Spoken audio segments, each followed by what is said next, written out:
Legends from the regions of Essos, on the eastern side of the Bone Mountains, known by Westerosi as Further East, include Yiddish tales that claim the blood betrayal of the Bloodstone Emperor initiated an Age of Darkness, what the Westerosi call the Long Night, and led to the fall of the Great Empire of the Dawn.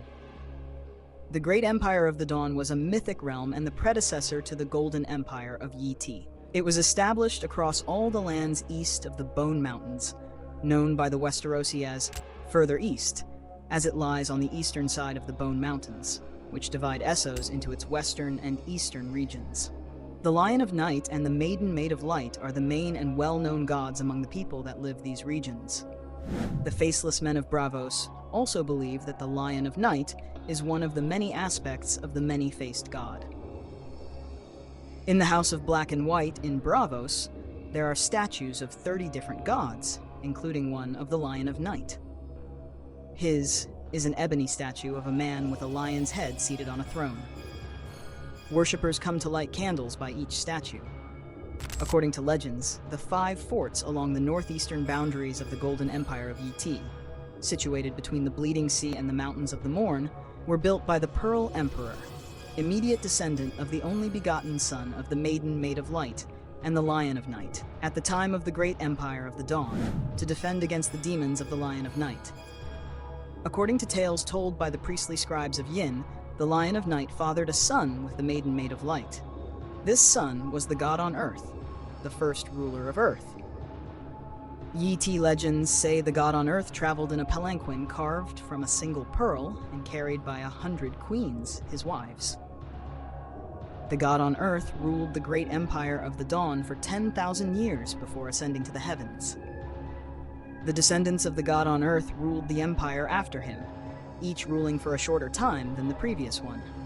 For wild men and beasts pressed the borders of the empire, lesser kings grew proud and rebellious, and the common people gave themselves to sin. When the daughter of the Opal Emperor ascended to power as the Amethyst Empress, her brother usurped her, crowning himself as the Bloodstone Emperor. He began a reign of terror and slavery, during which he practiced dark arts and necromancy, took a tiger woman as his bride, feasted on human flesh, and cast down the gods of Yi to worship a black stone that had fallen from the sky. This blood betrayal, as recorded by the priestly scribes of Yin, ushered in the Long Night, with the Maiden-Made-of-Light turning her back on the world, while the Lion of Night came forth to punish the wickedness of man. The darkness ended when a great warrior rose to lead the virtuous into battle with the sword Lightbringer in his hand. According to the tales from Ahai, the great warrior who rose to fight the darkness that lay over the world was Azor Ahai. Tales from Yi speak of a heroic woman with a monkey's tail, while legends from the north recount the story of a last hero who gained the aid of the children of the forest. In the tales from the Shadowlands of Ahai, Azor Ahai needed to forge a hero's sword. He labored for 30 days and 30 nights at the sacred fires of a temple until the sword was finished. However, when he tried to temper it in water, the sword broke. Undeterred, he began again. This time, Azor Ahai worked for 50 days and nights to create a sword even better than the first. To temper it, he captured a lion and drove the sword into its heart, but again the steel shattered. For the third attempt, knowing what he must do, Azor Ahai worked for 100 days and nights. When the sword was finished, he called for his wife, Nissa, and asked her to bare her breast. He drove the sword into her living heart, and her soul combined with the steel, creating Lightbringer, the red sword of heroes. According to the myth, the face of the moon cracked from Nissa's cry of anguish and ecstasy when Azor Ahai plunged Lightbringer into her chest to temper the blade. Lightbringer was as warm to the touch as Nissa had been in life. The Jade Compendium also mentions that when Azor Ahai thrust the sword through a monster, the creature burst into flames. This darkness that fell across the known world is what the people of Westeros referred to as the Long Night. According to the tales of the North, 8,000 years before the War of the Five Kings, there came a night that lasted an entire generation. During this time, the sun hid its face for years at a stretch, and little children were born, lived, and died all in darkness, while the direwolves grew gaunt and hungry. Kings froze to death in their castles, just like the shepherds in their huts. Women smothered their babies rather than let them starve, weeping as they felt their tears freeze on their cheeks. Thousands starved as crops and fields lay buried under dozens of feet of snow. In that darkness, the White Walkers descended upon Westeros from the farthest north, the polar regions of the land of always winter. They were cold, dead things that loathed iron, fire, and the touch of the sun, as well as every creature with warm blood in its veins. They swept over holdfasts, cities, and kingdoms, defeating heroes and armies by the score, riding pale, dead horses and leading hosts of the slain. No swords of men could halt their advance, and even maidens and suckling babes found no mercy in them. They hunted the maidens through the frozen forests and fed their undead servants on the flesh of human children. These were the days before the Andals arrived, and long before the women fled across the narrow sea from the cities of the Rhoyne. The kingdoms of that era belonged to the first men, who had taken those lands from the children of the forest. Yet here and there in the depths of the woods, the children still resided in their wooden cities and hollow hills, and the faces in the trees kept watch. As cold and death filled the earth, the last hero was determined to seek out the children of the forest, hoping that their ancient magics could reclaim what the armies of men had lost. He set out into the desolate lands with a sword, a horse, a dog, and a dozen companions. For years, he searched until he despaired of ever finding the children in their hidden cities. One by one, his companions perished. First his friends, then his horse, and finally even his dog.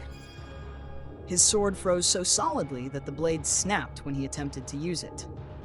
The others, drawn to the warmth of his blood, silently tracked him, stalking him with pale white spiders the size of hounds. The story of how he escaped the others and eventually found the children of the forest is too long for a single winter. Nevertheless, through the last hero's efforts, the children allied with the first men to combat the others, though they were driven south by their relentless advance. The others were ultimately halted during the Battle for the Dawn when it was discovered that weapons forged from dragonglass could kill them. The first men who joined in the fight against the others became the initial members of the Night's Watch. Night gathers, and now my watch begins. It shall not end until my death. I shall take no wife, hold no lands, father no children. I shall wear no crowns and win no glory. I shall live and die at my post. I am the sword in the darkness. I am the watcher on the walls. I am the shield that guards the realms of men. I pledge my life and honor to the Night's Watch, for this night and all the nights to come. These were oaths taken by men of the Night's Watch. During the Age of Heroes, it was also recorded that the children of the forest gave the Night's Watch 100 obsidian daggers every year. According to legend, the Wall, a massive barrier of mostly ice stretching across the northern border of the Seven Kingdoms, separating it from the wild lands beyond, was built by Brandon the Builder with the assistance of the children of the forest and giants. It is said to be protected by ancient spells and sorcery. Additionally, the wall is believed to be vulnerable to the Horn of Joramun, also known as the Horn of Winter. Thousands of years ago, Joramun, a king beyond the wall, supposedly blew the horn and woke giants from the earth. The free folk believe that blowing the horn can bring down the wall.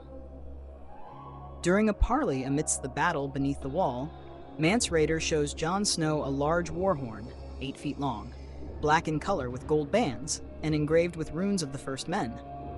It is said to be 1,000 years old and may have come from an aurochs. While some of the free folk want Mance to bring down the wall with the horn, Mance resists, fearing that nothing could stop the others if the wall falls. He plans to offer the horn in exchange for letting his people pass through the wall. If the Night's Watch refuses, Tormund Giantsbane is to sound the horn at dawn 3 days later. However, before this can happen, Stannis Baratheon's knights arrive, defeating the free folk host and preventing the exchange.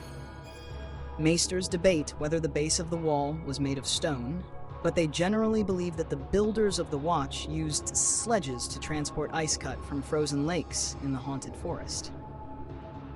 The severely reduced Night's Watch today is largely focused on maintenance of the wall. The tale of this darkness, as told across the narrow sea by the Rhoynar, varies only slightly from those told by the Northerners of Westeros. The Rhoynar speak of a darkness that caused the Rhoyne of Essos to dwindle and disappear, its waters frozen as far south as the joining of the Selhoru, until a hero convinced the many children of Mother Rhoyne, such as the Crab King and the Old Man of the River, to put aside their bickering and join in a secret song that brought back the day. Like and subscribe for more.